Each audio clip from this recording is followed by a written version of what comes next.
السلام علیکم ورحمۃ اللہ وبرکاتہ۔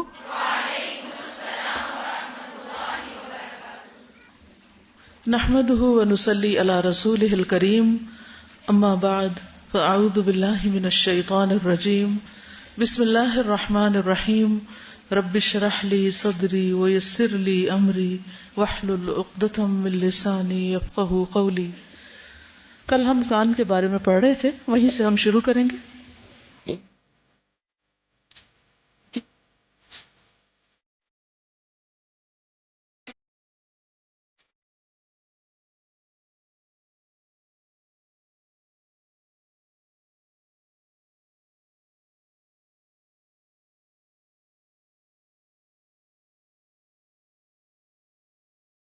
انسان اللہ کا فرما بردار، تابعدار، مسلم اسی وقت بن سکتا ہے جب وہ اپنی زندگی کو اللہ کی مرضی کے مطابق گزارے۔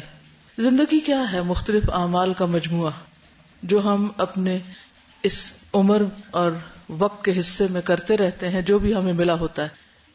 اللہ کی اطاعت صرف نماز روزے کا نام ہی نہیں، بلکہ اپنے آنکھ، اپنے کان، اپنی زبان، اپنے ناک، اپنے ہاتھ پاؤں، جسم کے ایک ایک عضو کو اللہ کی اطاعت کے مطابق استعمال کرنے کا نام ہے۔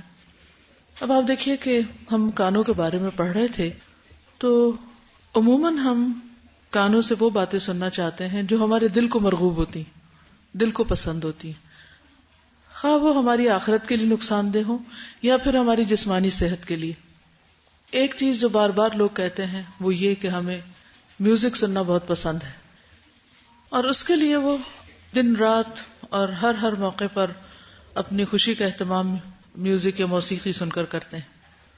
اور دنیا میں شاید میوزک کے نام پر یا میوزک سننے کے شوق میں جتنی بڑی بڑی گیدرنگز اور محفلیں ہوتی ہیں، شاید ہی کسی اور سنجیدہ کام کے لیے۔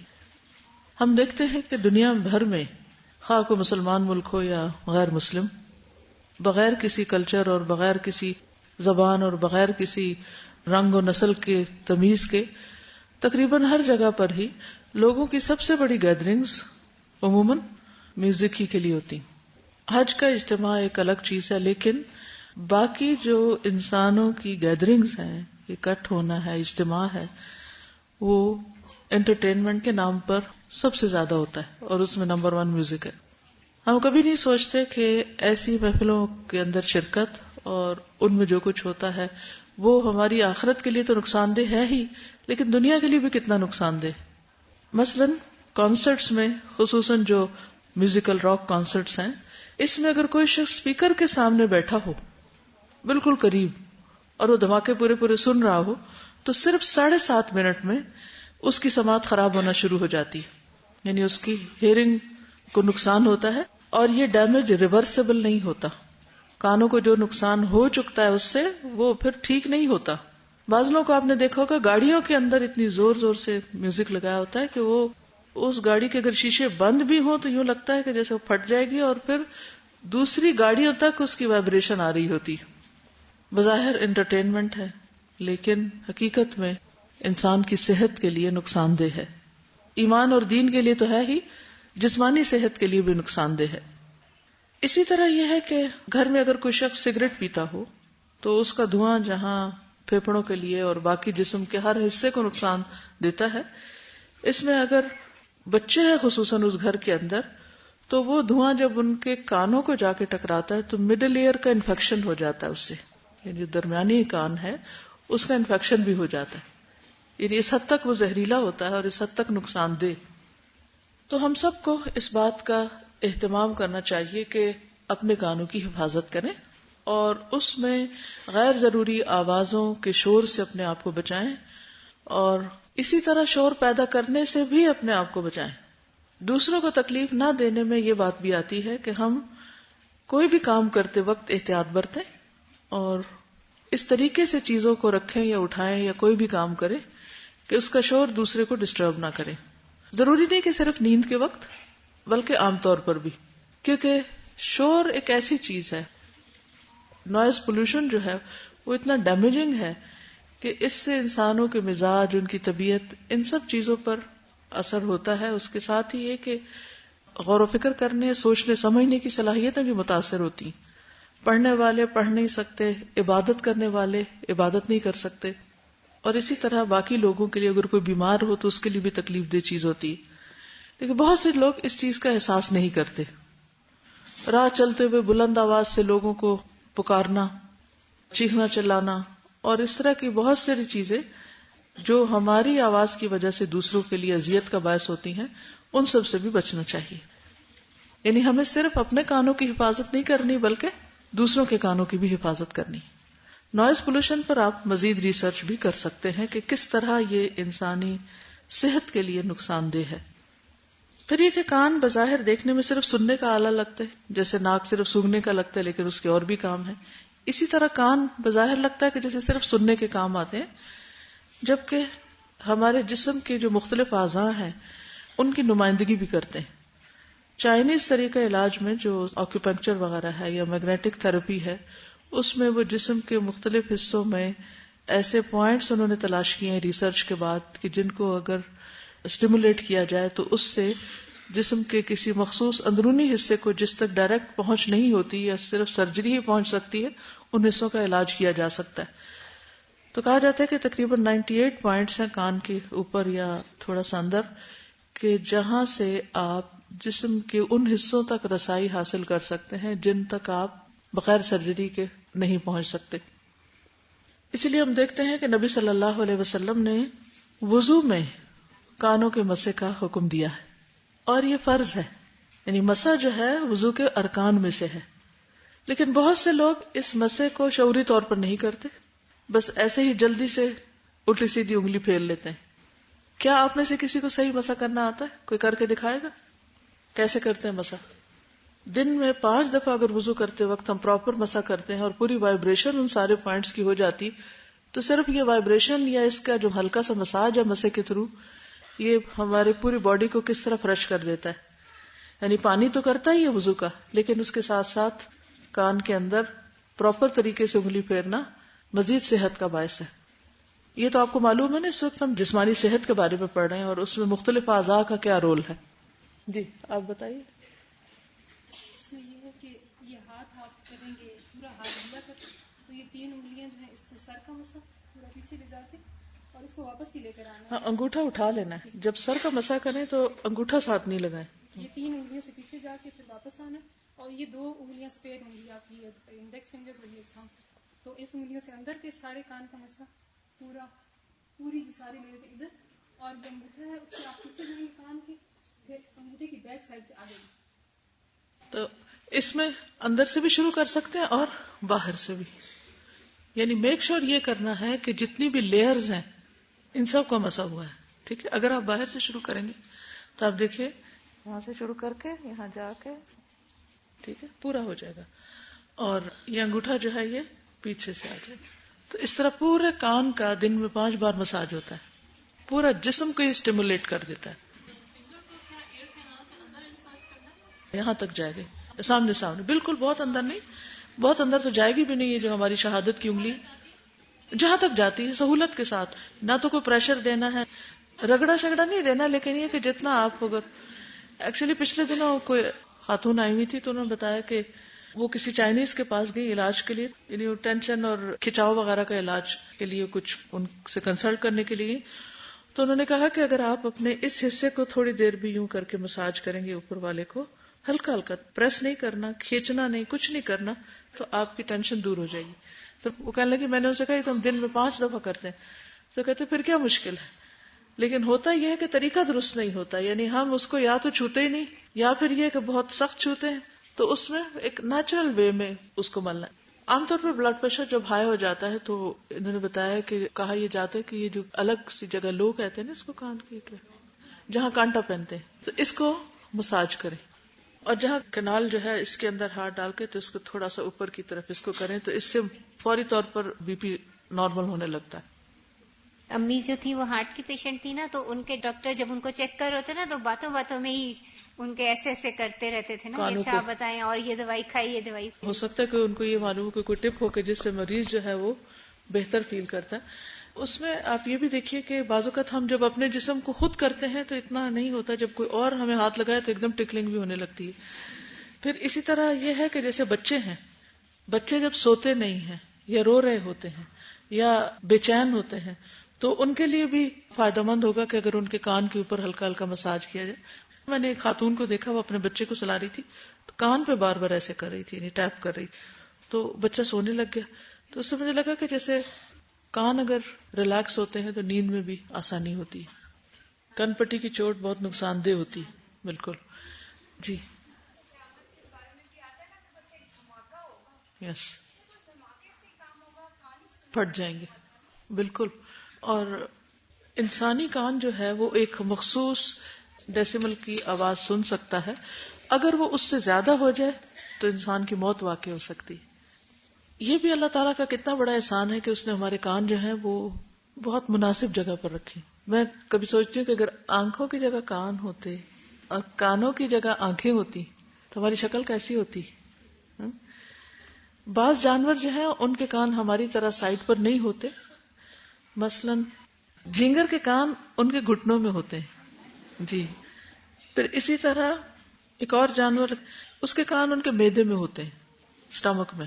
بلی کے ایک کان میں 32 مسلز ہوتے ہیں اور اس کا ہر کان الگ حرکت کر سکتا ہے، اسی لیے آپ دیکھیں کہ وہ پاؤں کی آہٹ کو بھی پہچان جاتی. مچھلی کے کان ہوتے ہی نہیں ہیں لیکن پھر بھی وہ سن سکتی. تو وہ اپنے جسم پر موجود ریجز کے اوپر ایک پریشر فیل کرتی ہے جو اس کی مدد سے وہ سنتی ہے، یعنی وہ لہریں اس کی باڈی پر جو آتی ہیں تو وہاں سے اس کو پتہ چلتا ہے. پھر انسانی کان جو ہیں یہ 20 ہرٹز سے لے کر 20,000 ہرٹز کے درمیان سنتے ہیں. 20 ہرٹز سے کم اگر ہو تو انسان نہیں سن پاتا، اور اگر 20,000 ہرٹز سے اوپر ہو تو انسان کے کان پھٹ جاتے ہیں اور اس سے موت واقع ہو سکتی ہے. قیامت کے دن بھی ایسا ہی ہوگا. بلی جو ہے اس کی رینج 45 سے 64,000 ہرٹز تک ہے. پھر اسی طرح چوہا جو ہے وہ 1000 سے 91,000 ہرٹز تک سنتا ہے. ٹھیک ہے، بڑی سے بڑی آواز برداشت کر لیتا ہے، یعنی کہ اس کی جو کیپیسٹی ہے وہ زیادہ ہے. چمگادڑ جو ہے وہ 110,000 ہرٹز تک سنتی ہے، یعنی اس کے اندر یہ صلاحیت بھی ہوتی ہے کہ یہ بھی دیکھ سکتی ہے کہ کتنی دور تک کون سی چیز ہے، یعنی اسے سننے کے ساتھ اندازہ لگاتی. مجھے اس موقع پر وہ حدیث یاد آ رہی تھی کہ جس میں نبی صلی اللہ علیہ وسلم نے قبر کے اندر ہونے والے عذاب کے بارے میں فرمایا تھا کہ جب مردے کو مارا جاتا ہے تو اس کی چیخیں جن و انس کے سوا ہر چیز سنتی ہے. یعنی مثلا اگر اس طرح دیکھا جائے تو جو چمگادڑ، بلی، چوہا، یہ سب کے سب جو ہیں ان کی فریکوینسی ہم سے مختلف ہے یہ سننے کی. اسی طرح باقی چیزوں کی بھی ہوگی جو ہمیں نہیں معلوم. آپ کچھ کہنا چاہتی ہیں؟ ایسی کائنات کو میں کئی دفعہ امیجن کرتی ہوں کہ جس میں اتنی آوازیں ہوں، اگر ہم وہ سب سن پاتے تو ہم تو کام ہی نہیں کر سکتے تھے. تو اللہ تعالیٰ نے ہم کو پروٹیکٹڈ رکھا ہے کہ ہمارے کام کے لیے جتنی ریکوائرمنٹ تھی بس اتنے کے اندر ہی اتنا ہم کو ہمیں سننے کے لیے بنایا. اب خود ہمارے جسم کے اندر کتنا شور ہے. اگر آپ کبھی ہارٹ بیٹ کو اسٹیتھوسکوپ سے سنیں یا پھر بچے کی جب ہارٹ بیٹ چیک کی جاتی ہے تو آپ نے دیکھا ہوگا کتنی زور زور سے دھمک ہو رہی ہوتی. تو یہ اللہ تعالیٰ کا ہم پر بہت بڑا احسان ہے کہ اس نے ہمیں بہت متناسب بنایا اور ہماری ضرورت کی ساری چیزیں ہمیں عطا کی. اب ان کی قدر کرنا، ان کی حفاظت کرنا، ان کو صحیح استعمال کرنا، انہیں حرام چیزوں سے بچانا، یہ ہماری دنیا اور آخرت دونوں کے لیے فائدہ مند ہے. اب دیکھیے کہ پچھلی قوموں میں سے ایک قوم جو تھی وہ صرف ایک چیخ سے مری تھی. فَأَخَذَتْهُمُ الصَّيْحَةُ. تو قیامت کے دن جو چیخ ہوگی اور سب کے سب میدان میں آ جائیں گے وہ بھی اللہ تعالیٰ کے اذن سے ہی ہوگا.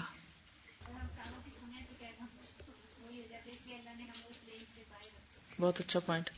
قرآن مجید میں آتا ہے وَإِن مِّن شَيْءٍ إِلَّا يُسَبِّحُ بِحَمْدِهِ وَلَٰكِن لَّا تَفْقَهُونَ تَسْبِيحَهُمْ. کوئی چیز ایسی نہیں کہ جو اپنے رب کی تسبیح نہ کر رہی ہو لیکن تم ان کی تسبیح کو نہیں سمجھتے. اس نہ سمجھنے کی ایک وجہ تو یہ ہو سکتی ہے کہ وہ آواز ہم نہیں سن سکتے تو ہمیں پتہ ہی نہیں. بعض مواقع پر نبی صلی اللہ علیہ وسلم نے سنوائی بھی اللہ کے اذن سے وہ آواز. اور دوسری وجہ یہ ہے کہ ان کی زبان یا ان کی لینگویج ایسی ہے کہ جو ہم نہیں سمجھتے.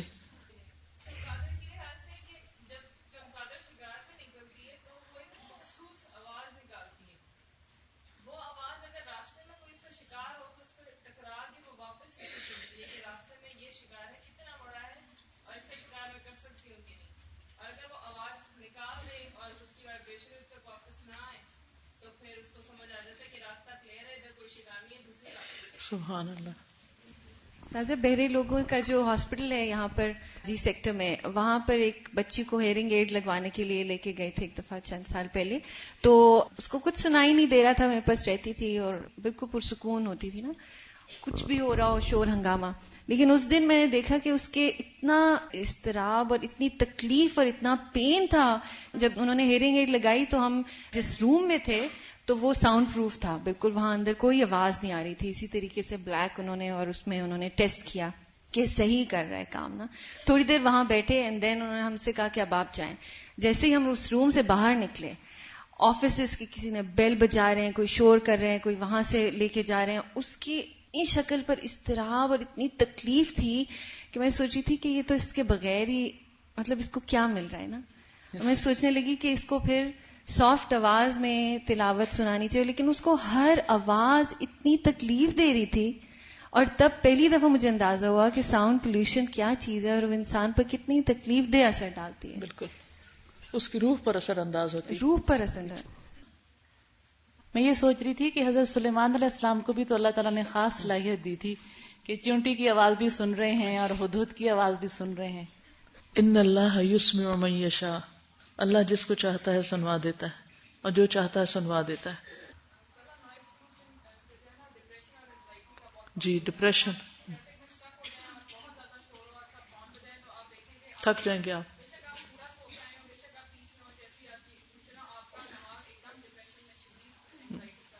بالکل. یہ جو بات کر رہی ہے نا ہیئرنگ ایڈ والی، تو میری دادی نے لگوائی تھی تو وہ اس کو یوز نہیں کر پاتی تھی. وہ کہتی تھی کہ اس میں کوئی بھی پروٹیکٹر نہیں ہوتا، اس میں ہوا کی آواز بھی بہت شور کے ساتھ آتی ہے، اور یعنی چھوٹی سی چیز بھی بڑی ہو کے آ رہی ہوتی ہے تو وہ ہر وقت آپ کو لگتا ہے جیسے ہوا اندر جا رہی ہے نا، تو وہ شور ہوتا ہے. اسی طرح کچھ سال پہلے میں نے ڈاکٹر کو دکھایا جس میں میرے ویکس زیادہ بن گئی تھی کان میں، تو مجھے یعنی سنائی نہیں دے رہا ہوتا تھا، کوئی کلوز بھی بیٹھا ہو تو مجھے نہیں پتا چلتا. تو انہوں نے اس کو کہا کہ اچھا اس کو آپ کو واش کرانا پڑے گا، ویکس نکلوانی پڑے گی. تو جب میں نے ویکس نکلوائی تھی، جس وقت میں کمرے سے باہر نکلی، پینسل گرنے کی آواز ایسی تھی جیسے بم گر گیا. یعنی ہر چیز اتنی زیادہ اوور سینسٹیو ہو گیا تھا وہ. تو یہ جو ہمارے اندر ویکس کا بیلنس ہے، یہ بھی اتنا امپورٹنٹ فیکٹر ہوتا ہے کہ ذرا سا اس کا بیلنس ہوتا ہے تو ایک دم ہو جاتا ہے. یہ ویکس کی بات کر رہی ہے نا، تو کئی لوگ ہوتے ہیں وہ کان نہیں صاف کرتے لیکن ان کو پھر بھی صحیح سنائی دیتا ہے. اس کی وجہ یہ ہوتی ہے کہ جو ایکسٹرا ویکس ہوتی ہے وہ خود ہی گولا بن کے باہر نکل آتی ہے، اور آپ کو ڈاکٹرز منع کرتے ہیں کہ بار بار صاف مت کریں. وہ اس کی وجہ یہ بھی ہوتی ہے. اور دوسری میں نے یہ بات کرنی تھی کہ یہ جو ساؤنڈز کی بات کریں تو دیکھیں اللہ تعالیٰ کی کتنی بڑی رحمت ہے کہ انہوں نے میڈیم بنایا ایک ساؤنڈ کا کہ وہ ویوز کے تھرو ٹریول کرتی ہے. اور سائنٹسٹ کہتے ہیں یہ کہ اگر جو اسپیس کی آوازیں ہیں، جو سن کے اندر ریئیکشنز ہو رہے ہیں، جو سٹارز میں ریئیکشنز ہو رہے ہیں، وہ اگر ہم سن سکیں نا تو ہم نہیں رہ سکتے. تو یہ اللہ تعالیٰ کی رحمت ہے کہ انہوں نے ویکیوم بنایا باہر، اور یہاں پہ ہم سن سکتے ہیں لیکن وہ نہیں سن سکتے. الحمدللہ. ٹھیک ہے، آگے چلتے ہیں. ہاتھوں اور پاؤں کی صفائی. نیند سے بیدار ہو کر سب سے پہلے ہاتھ دھونے چاہیے. رسول اللہ صلی اللہ علیہ وسلم نے فرمایا جب کوئی نیند سے بیدار ہو تو اپنے ہاتھ کو وضو کے پانی میں ڈالنے سے پہلے دھو لے، اس وجہ سے کہ تم میں سے کوئی یہ نہیں جانتا کہ رات اس کا ہاتھ کہاں رہا ہے، یعنی جسم کے کس کس حصے کو اس نے چھوا ہے، یا اس کے علاوہ بھی کہیں نیند میں ادھر ادھر پڑ گیا تو اس کے ہاتھ کو کوئی ایسی چیز لگی جو اس کے لیے نقصان دہ ہو سکتی ہے. اس لیے پہلی چیز صبح اٹھ کر ہاتھوں کو اچھی طرح دھونا ہے. کھانے سے پہلے اور بعد میں ہاتھ دھونا. رسول اللہ صلی اللہ علیہ وسلم جب کھانے کا ارادہ کرتے تو پہلے اپنے ہاتھ دھوتے پھر کھانا کھاتے. رسول اللہ صلی اللہ علیہ وسلم نے فرمایا جو شخص اس حالت میں رات گزارے کہ اس کے ہاتھ کھانے کی چکناہٹ سے لت پت ہوں، یعنی اس نے کھانا کھایا ہاتھ نہیں دھوئے اور وہ کھانے کے جو ذرات ہیں یا چکنائی جو ہے وہ ہاتھوں میں ہی کہیں لگی رہ گئی، چاہے ناخنوں کی سائڈ پر یا ویسے انگلیوں کے اندر، اور اسے کوئی چیز تکلیف پہنچائے، یعنی چوہا کاٹ جائے مثلا، تو وہ اپنے آپ ہی کو ملامت کرے کیونکہ اس نے ہاتھ نہیں دھوئے. تو ویسے تو سونے سے پہلے وضو کرنا چاہیے، لیکن اگر وہ نہیں کرنے کی توفیق تو کم از کم کھانے کے بعد ہاتھ دھو کر سویا جائے. پھر طہارت کے لیے دائیں ہاتھ کو استعمال نہیں کرنا چاہیے. رائٹ ہینڈ طہارت کے لیے نہیں، ناک صاف کرنے کے لیے نہیں، کسی بھی گندے کام کے لیے لیفٹ ہینڈ استعمال ہوگا، بایاں ہاتھ. نبی صلی اللہ علیہ وسلم نے فرمایا جب تم میں سے کوئی پیشاب کرے تو اپنا عضو اپنے دائیں ہاتھ سے نہ پکڑے، نہ دائیں ہاتھ سے طہارت کرے، یعنی استنجا بائیں ہاتھ سے کیا جائے. رسول اللہ صلی اللہ علیہ وسلم کا دایاں ہاتھ وضو اور کھانے جیسے کاموں کے لیے مخصوص تھا، اور بایاں ہاتھ بیت الخلاء میں استنجا کرنے اور دیگر اسی طرح کے کاموں کے لیے. یہ حضرت عائشہ کی روایت ہے. ہاتھ پاؤں دھوتے وقت اچھی طرح ملنے چاہیے اور جوڑوں کو بھی دھونا چاہیے، یعنی کہ انگلیوں کے بیچ کے اندر بھی خلال کرنا چاہیے اور خوب مل کے جوڑ یہ دھونے چاہیے، کیونکہ جوڑوں کے اوپر جو بل ہوتے ہیں اس میں بعض اوقات ایسے ذرات یا جراثیم پھنسے رہ جاتے ہیں جو نہیں دھلتے تو وہ صحت کے لیے نقصان دہ ہوتے ہیں. رسول اللہ صلی اللہ علیہ وسلم نے فرمایا تم طہارت والے پانی کے ساتھ انگلیوں کو مبالغے کے ساتھ دھو گے ورنہ آگ انہیں خوب جلائے گی. یعنی اگر تم ان کو صحیح طرح صاف نہیں کرو گے تو پھر کیا ہوگا، ان میں گندگی نجس چیزیں رہ جائیں گی، پھر وہ ناپاک چیزیں نماز اور عبادت میں بھی خلل انداز ہوں گی. تو اس لیے آپ دیکھیں کہ یہاں وعید بھی آئی ہے کہ جو نہیں صحیح طرح دھوئے گا اس کے لیے کیا ہے، آگ. پھر اسی طرح اگر پاؤں صحیح طرح نہیں دھوتے وضو میں، ایڑیاں خشک رہ جاتی ہیں تو اس کے لیے بھی حضرت ابو ہریرہ کی روایت ہے کہ نبی صلی اللہ علیہ وسلم نے فرمایا ویل للعقاب من النار، خشک ایڑیوں کے لیے آگ کا عذاب ہے. پھر انگلیوں کا خلال، نبی صلی اللہ علیہ وسلم نے فرمایا میری امت میں خلال کرنے والوں کے لیے واہ واہ حبذا، گڈ جاب، کتنا اچھا کام کیا. یعنی خلال کیا ہے، یعنی انگلیوں کو باہم ایک دوسرے کے اندر ڈالنا، پاؤں دھوتے وقت پاؤں کے اندر بھی انگلیاں پھیرنا، یعنی دو انگلیوں کے بیچ میں خلال کرنا. نعیم بن عبداللہ مجمر سے روایت ہے کہ میں نے ابو ہریرہ رضی اللہ عنہ کو وضو کرتے ہوئے دیکھا، بس انہوں نے اپنا چہرہ دھویا تو اس کو پورا پورا دھویا. پورا پورا کا مطلب یہ ہے کہ بالوں تک اور ادھر کان کی لو تک اور چن بھی. پھر اپنا دایاں ہاتھ دھویا یہاں تک کہ بازو کا ایک حصہ دھو ڈالا.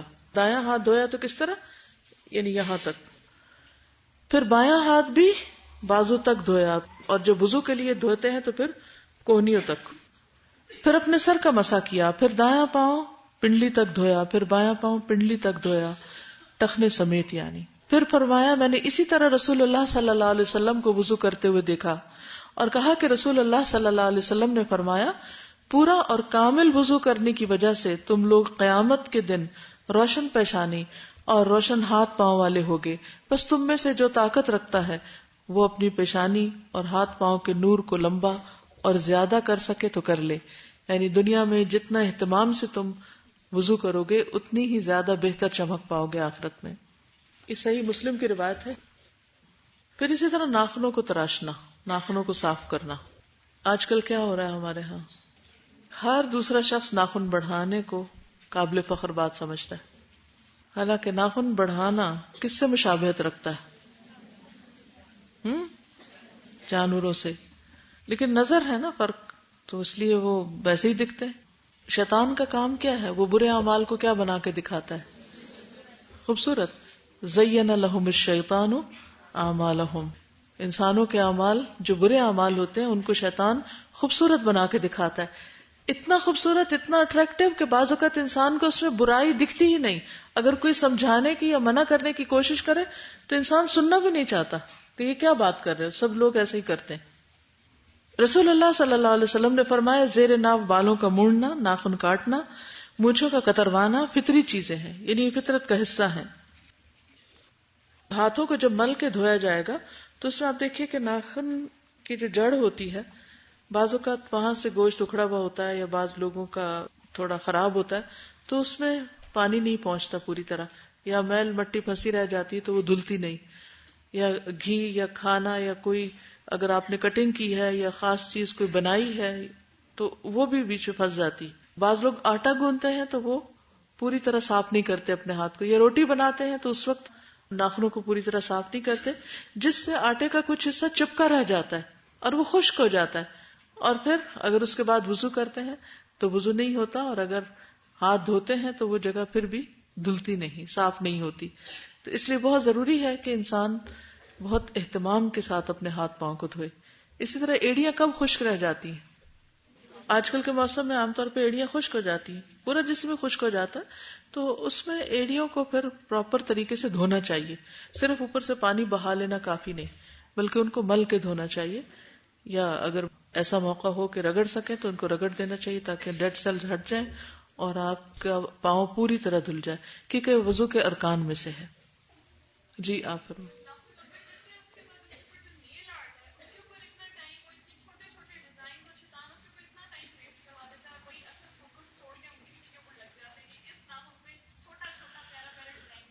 جی ڈیزائن کے علاوہ جو لیئر ہم ہر وقت اوپر رکھتے ہیں اس سے آکسیجن نہیں پہنچتی ناخنوں کو، تو وہ ویسے بھی ٹھیک نہیں صحت کے اعتبار سے بھی.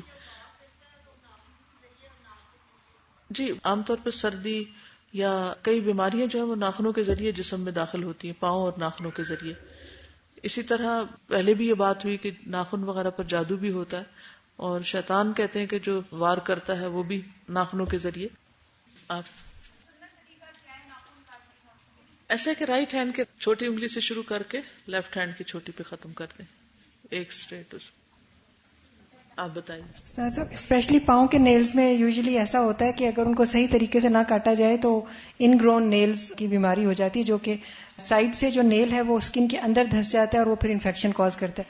تو پاؤں کے نیلز کاٹتے ہوئے یہ خیال رکھا جائے کہ اس کو سامنے سے بالکل اسٹریٹ کاٹا جائے، اس کو یوں گول بنا کے نہ کاٹا جائے. تو وہ پھر جب اسٹریٹ کاٹیں گے تو وہ پھر سائڈ جو ہے وہ اندر نہیں پھنسیں گی. تو اس کے کاٹنے کا طریقہ ہے. لیکن بعض اوقات اگر اس حصے کو نہیں کاٹا جائے تو اس کے نیچے میل جمع ہو جاتی ہے اور وہ وضو میں ہنڈرنس ہو سکتی ہے. مطلب مناسب اتنا کٹ جائے کہ وہ نکال لی جائے میل. اگر یعنی آپ کے کہنے کا مطلب یہ ہے کہ وہ اتنا اندر تک نہ کاٹیں کہ پھر اس کا اگلا کنارہ گوشت کے اندر نہ دھس جائے. جی ٹھیک جی انشاءاللہ. ان کا سوال یہ ہے کہ نیل بائٹنگ کی عادت ہوتی ہے بعض اوقات، تو اس کو کس طرح ختم کیا جائے، اگر کوئی اس معاملے میں کچھ کہنا چاہے. ایک تو نیل بائٹنگ جو ہے وہ ریسرچ ہوئی تھی کہ انفیریورٹی کمپلیکس والے لوگ کرتے ہیں نیل بائٹنگ، اور دوسرا یہ کہ اس کے لیے ایک میڈیسن ملتی ہے، کافی بیٹر سی ہوتی ہے، وہ بچوں کے لیے یوز کرتے ہیں. اگر کوئی بڑا کرتا ہے تو وہ خود لگا لے، کہ وہ نیلز کے اوپر لگا دی جاتی ہے یا ان کی نچلی والی جو جگہ ہوتی ہے وہاں پہ، تو وہ جب بائٹ کرتے ہیں تو ذائقہ برا ہوتا ہے تو آہستہ آہستہ پھر چھوٹ جاتی ہے عادت. اوکے جی. آپ صحیح طرح سے کاٹ لیں گے نا اس کو، جب آپ منہ کی طرف لے کے جائیں کچھ ہوگا ہی نہیں کھانے کے لیے تو پھر واپس آ جائیں گے. ہاں یہ بھی اچھا علاج ہے، دس اے گڈ ٹریٹمنٹ. حل یہی ہے کہ بڑھنے ہی نہ دیں. جی جی ناخن اور ہڈی جنوں کی غذا ہے، اور ویسے بھی انسانی جسم کا کوئی حصہ کھانا نہیں چاہیے نا، اندر تو جانا نہیں چاہیے. میرا نہیں خیال کہ وہ کھانے کے لیے ہوتا، لیکن یہ بھی ہو سکتا ہے کہ اس کی وجہ سے پھر انسان کے اندر ایسے اثرات بھی آ جائیں جو جنوں سے مشابہت رکھتے ہیں. یہ بھی ہو سکتا ہے. پلیز کوئی بھی اس کو پرسنل نہ لے یا یہ نہ سوچے کہ یہ اس کے اوپر بات ہو رہی. ہو سکتا ہے آپ میں سے بھی کسی کو کوئی عادت ہو، لیکن ایسا ہوتا ہے کہ جو کچھ بھی ہم کرتے ہیں اس کا ہمارے مزاج پر بھی اثر ہوتا ہے. اب جن جو ہے وہ آگ سے پیدا ہوئے، ان کی غذا اگر یہ چیزیں ہیں فار ایگزامپل، تو ان کے اندر ایک غصے کا یا ایک ایسا ایلیمنٹ بھی موجود ہے. تو یہ بھی انسان سوچے کہ اگر اس طرح کی میں چیز کروں گا تو اس سے میرے مزاج پر بھی اثر پڑے گا. جی آپ جی ایسا ہو سکتا ہے کہ مثلاً جو فارغ ایسا وقت جس میں انسان کو اپنی عادت کو خود پتا ہوتا ہے کہ کون سا وقت ہوتا ہے جس میں زیادہ کاٹنا شروع کر دیتی، تو اس وقت پھر انسان گلوز وغیرہ بھی پہن سکتا ہے. جی آپ جیسے یہ ہوتا ہے کہ ہم سوپ لگا کے اور تھوڑی دیر مل کے آگے پیچھے سے تو بس واش کر لیتے ہیں. تو ڈاکٹر صاحب نے بتایا تھا کہ سوپ لگا کے پہلے ساری ہتھیلیوں کو کرنا پڑتا ہے، پھر انگلیوں کو آگے سے پھر پیچھے والا سارا کرنا پڑتا ہے، اور انگلیوں کے اسی طرح خلال ہے، اور پھر یہ جو ناخنوں کے آگے ٹپ ہے ان کو جو ہے ایک دوسرے کے اوپر جو ہے وہ رگڑنا پڑتا ہے. پھر جو کم ہے اس کو بھی ایسے کرنا پڑتا ہے کیونکہ اس میں بھی آ جاتا ہے. تو وہ تقریباً 5-6 منٹ لگے تھے ہینڈ واش ہونے میں. تو انہوں نے کہا آپ اپنے بچوں کو جب ہینڈ واش کروائیں تو اسی طرح سکھائیں پراپر. تو ایسے ہم ذرا کام نہیں کرتے ہیں کیونکہ کافی دیر اس پروسیجر میں لگتی ہے. ایٹ لیسٹ جب ایسا کسی چیز کو چھوئیں جس میں انفیکشن ہو یا گندگی ہو تو اس کے بعد تو انسان کو پھر پراپر دھونے ہی چاہیے، صرف پانی بہا کے نہ بھاگنے والی کرے. یعنی اگر 5-6 منٹ نہ بھی لگے تو ایٹ لیسٹ 30 سیکنڈز تو لگائے ہی. کینیڈا میں ایک جگہ میں گئی تو وہاں پر ڈاکٹر کا کلینک تھا، تو جب میں واش روم میں گئی تو وہاں پر جو سنک تھا اس کے ساتھ لگا ہوا تھا کہ اپنے ہاتھوں کو 20 سیکنڈز تک رب کریں، یعنی کہ دھوتے وقت. تو پھر اس سے مجھے یہ عادت پڑی کہ اگر آپ صرف 20 سیکنڈز بھی اپنے ہاتھ ملتے رہیں اچھی طرح آگے پیچھے تو وہ پھر پوری طرح دھل جاتے ہیں.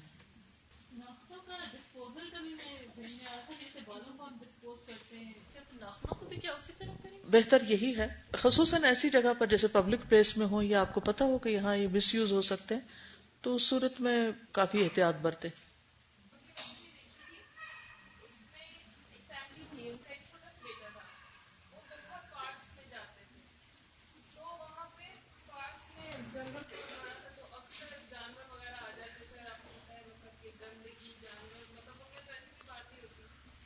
اور اس نے کھانا کھا لیا، اس کی باڈی میں سے ورمز پیدا ہو گئے جو آہستہ آہستہ اس کے پیٹ کو کھانے لگے، پیٹ کراس کرتے کرتے اس کی دماغ تک چلے گئے.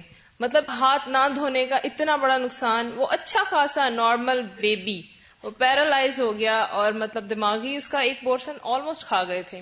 بہت مشکلوں سے ڈاکٹر نے اسے کسی طرح بچا لیا, لیکن وہ مطلب اب نارمل ہو گیا. نہ وہ دیکھ سکتا تھا نہ سن سکتا تھا, نہ ہاتھ دھونے کی وجہ سے. اور اسپیشلی مٹی جب لگ جاتی ہے تو اس میں اتنے بیکٹیریاز ہوتے ہیں, وہ پیٹ میں اکٹھے ہو کے وہ پھر سب کچھ ڈسٹرکشن, ایک بہت بڑی ڈسٹرکشن. اگر مٹی صاف ہو تو مٹی جرمز کو کل بھی کرتی ہے اور صابن کا آلٹرنیٹ بھی ہوتی ہے. لیکن اگر ایسی جگہ ہے جہاں پر آپ کو پتا ہے کہ جانور پھرتے ہیں, کتے وغیرہ لوگ پالتے ہیں اور وہ باغوں میں یا جگہوں پہ گھوم پھر رہے ہوتے ہیں, تو کہیں پیشاب کر دیتے ہیں, کہیں پر ان کی باقی ویسٹیج وغیرہ, تو اس صورت میں انسان کو ہمیشہ ہی دیکھنا چاہیے کہ اگر تیمم بھی کرنا ہے تو حکم کیا ہے, فَتَيَمَّمُوا صَعِيدًا طَيِّبًا. گندی مٹی یا ایسی جو راستوں کی ہو وہ نہ ہو جہاں جانور وغیرہ گھومتے پھرتے ہوں.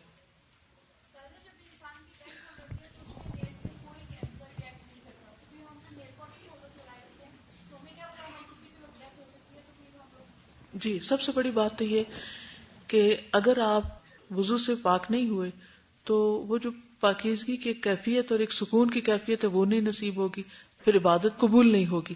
جب وہ نہیں ہوگی تو پھر اس کے بعد زندگی کا مقصد کیسے پورا ہوگا. تو ایک چھوٹی سی چیز بعض اوقات ایک بڑی چیز تک لے جاتی ہے انسان کو. بظاہر دیکھنے میں وہ چھوٹا سا عمل نظر آتا ہے لیکن وہ چھوٹا ہوتا نہیں ہے. جی,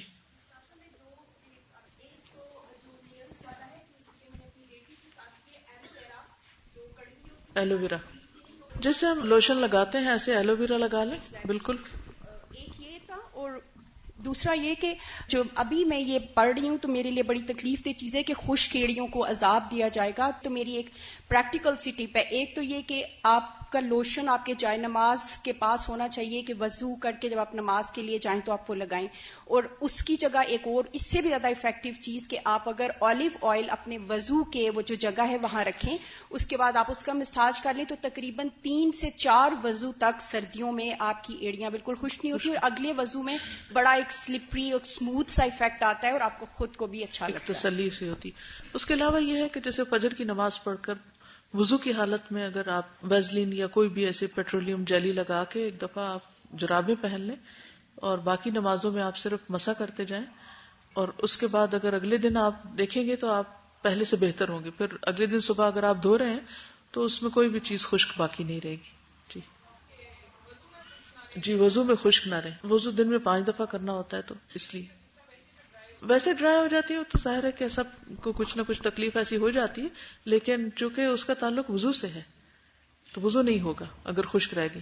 عموماً آپ دیکھیے جب ہم وضو کر رہے ہوتے ہیں تو ہم میں سے کتنے لوگ ایڑی کو ملتے ہیں, کتنے ہارڈلی ملتے ہیں. ہم سامنے کا حصہ پھر بھی انگلیوں میں خلال وغیرہ کر لیے, دھو لیا, لیکن پاؤں اٹھا کے نیچے سے اس کو رب کرنے میں ایک مشکل ہوتی ہے. کیوں نہیں لگے گا؟ آئل یا سوائل کوئی بھی ایسی چیز جو بہنے والی ہو وہ وضو میں حائل نہیں ہے. ٹھیک ہے, یعنی اس چیز کے بارے میں ذہن میں رہے کہ بعض لوگوں کو یہ خیال آتا ہے کہ اگر ہم نے کہیں بھی تیل لگا لیا تو ہمارا وضو نہیں ہوگا. ایسا کچھ بھی نہیں ہے. مسح میں وضو میں تیل حائل نہیں ہے, کیونکہ تیل خود پانی کی طرح بہنے والی چیز ہے. اگر وہ لگتی تو وہ ٹھہرنے نہیں دیتی, وہ اسکن کو ڈھانپتی نہیں ہے. اسکن کو ایسی چیزیں ڈھانپتی ہیں کہ جو سالڈ ہوتی ہیں.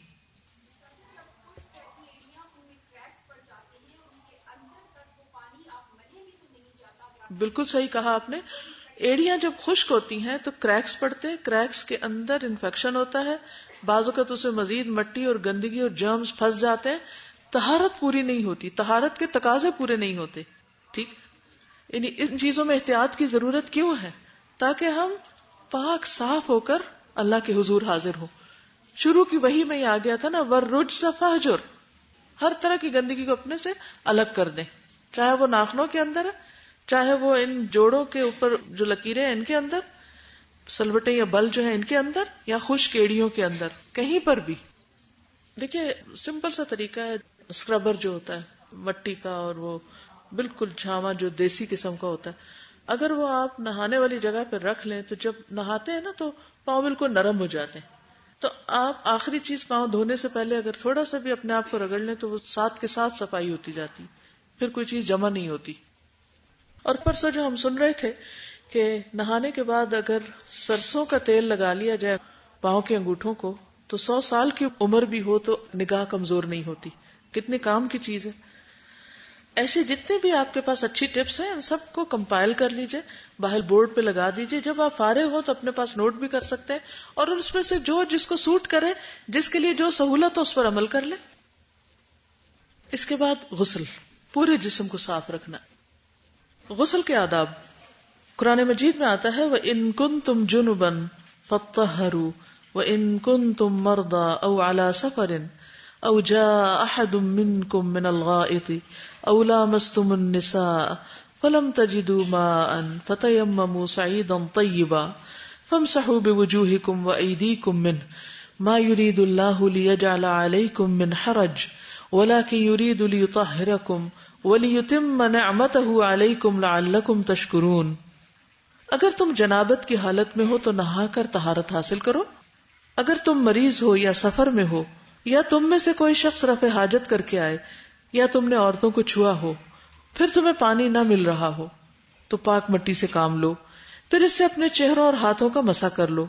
اللہ تم پر زندگی کو تنگ نہیں کرنا چاہتا بلکہ وہ تو یہ چاہتا ہے کہ تمہیں پاک کر دے اور تم پر اپنی نعمت پوری کرے تاکہ تم اس کے شکر گزار بنو.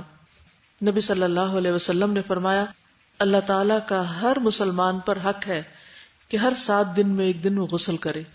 جیسے کچھ چیزوں کی لمٹ 40 ڈیز بتائی گئی تھی کہ جس جسم کے زائد بال صاف کرنے کی، تو غسل میں 7 ڈیز کی لمٹ ہے کہ ہفتے میں ایک دفعہ نہانا لازم ہے. اس کا یہ مطلب نہیں کہ صرف ایک دفعہ نہائیں، روز بھی نہا سکتے ہیں، لیکن ایک دفعہ تو فرض کے درجے میں ہے.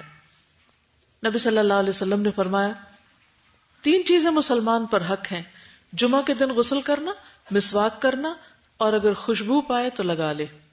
حضرت عائشہ سے روایت ہے کہ جمعہ پڑھنے کے لیے لوگ مدینہ کی بستیوں سے اپنے گھروں سے لمبی قمیص پہنے آتے، ان پر گرد و غبار پڑی ہوتی اور ان سے بدبو آتی تھی. ان میں سے ایک آدمی رسول اللہ صلی اللہ علیہ وسلم کے پاس آیا جبکہ آپ میرے پاس تھے، تو رسول اللہ صلی اللہ علیہ وسلم نے فرمایا کاش کہ آج کے دن کے لیے تم غسل کرتے تو اس طرح اسمیل نہ آتی.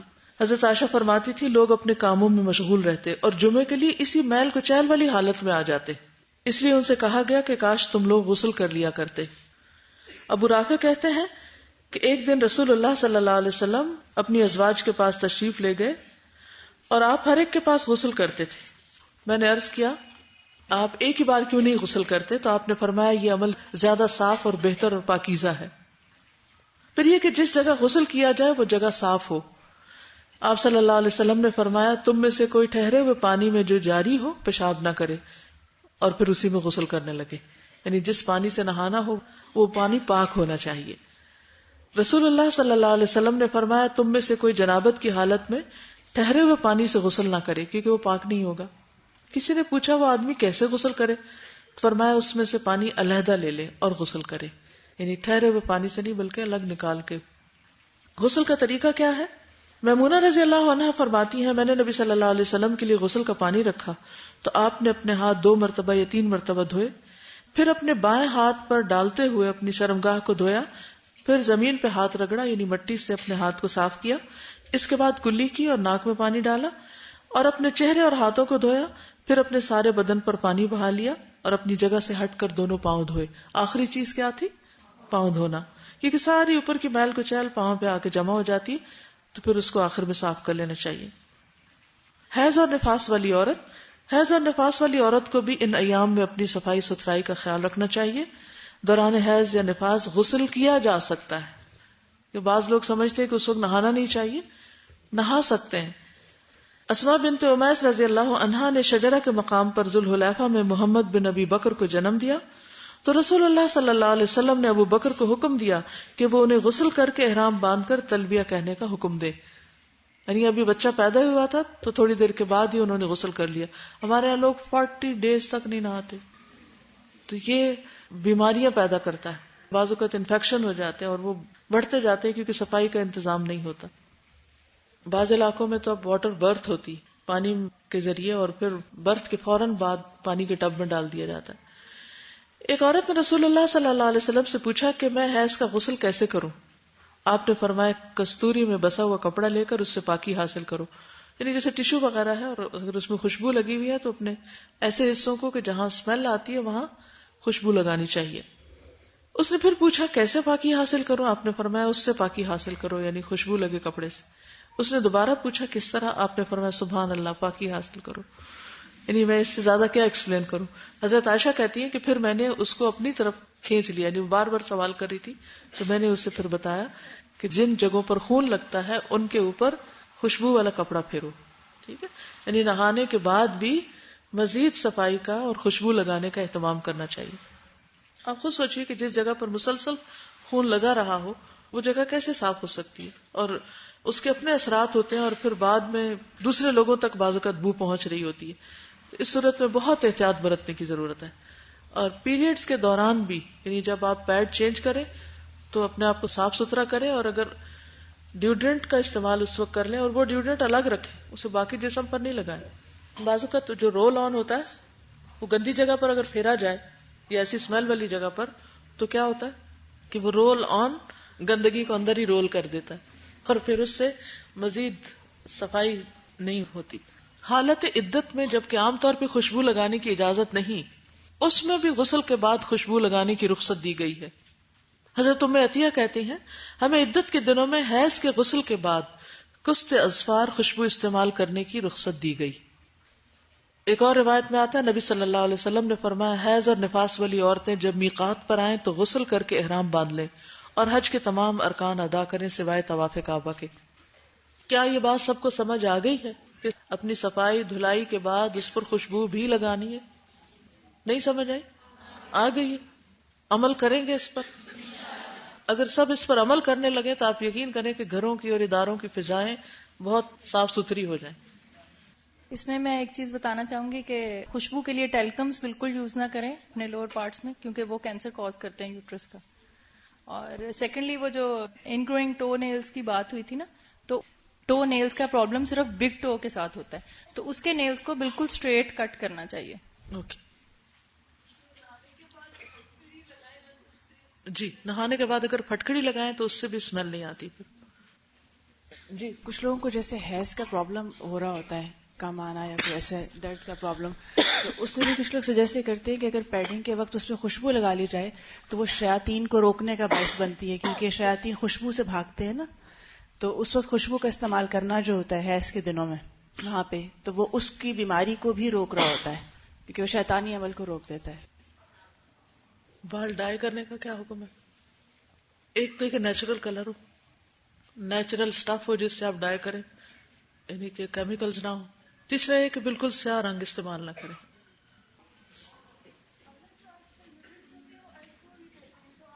الکوہلک ہوتے ہیں اس میں آپ دیکھیے کہ ایک تو ہوتے لیکوڈ والے اور ایک ہوتے ہیں ڈرائی.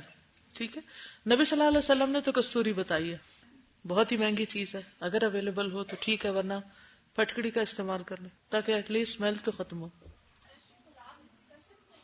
ارکے گلاب یوز کر سکتے ہیں, بالکل کر سکتے ہیں. اسپرے کی بوٹل میں اگر ڈال لیں تو اس سے اسپرے کر لیں. ان کا سوال یہ ہے کہ کیا عورت کے لیے خوشبو لگا کے مردوں میں جانا منع ہے؟ مردوں کے لیے کیا اجازت ہے؟ جی ہاں, مردوں کے لیے اجازت ہے, کیونکہ عورت مرد کی اس پرفیوم سے اس طرح اٹریکٹ نہیں ہوتی جس طرح مرد عورت کی لگائی ہوئی خوشبو سے اٹریکٹ ہوتا ہے. یہاں پر آپ دیکھیے کہ کسی نے کل ہی مجھے کاغذ دیا تھا, کہتے ہیں کہ میرے شوہر LLB کر رہے ہیں, کلاس میں لڑکیاں بھی ساتھ ہوتی ہیں, وہ آگے بیٹھ جاتی ہیں, بال کھلے, سروں پہ دوپٹے بھی نہیں, فل میک اپ, خوشبو لگی, کپڑے باریک. وہ کہتے ہیں کہ ہماری کوشش کے باوجود پڑھنے کی طرف دھیان نہیں ہو پاتا. عورتوں کا یہ عمل ان کے سیکھنے کے عمل میں بھی رکاوٹ ہے, تو اسی لیے منع کیا گیا ہے. اور جب خوشبو لگا کر نکلتی ہے تو وہ مردوں کے لیے ایک ٹیمپٹیشن کا ذریعہ ہوتی, مرد اس کی طرف متوجہ ہوتے ہیں.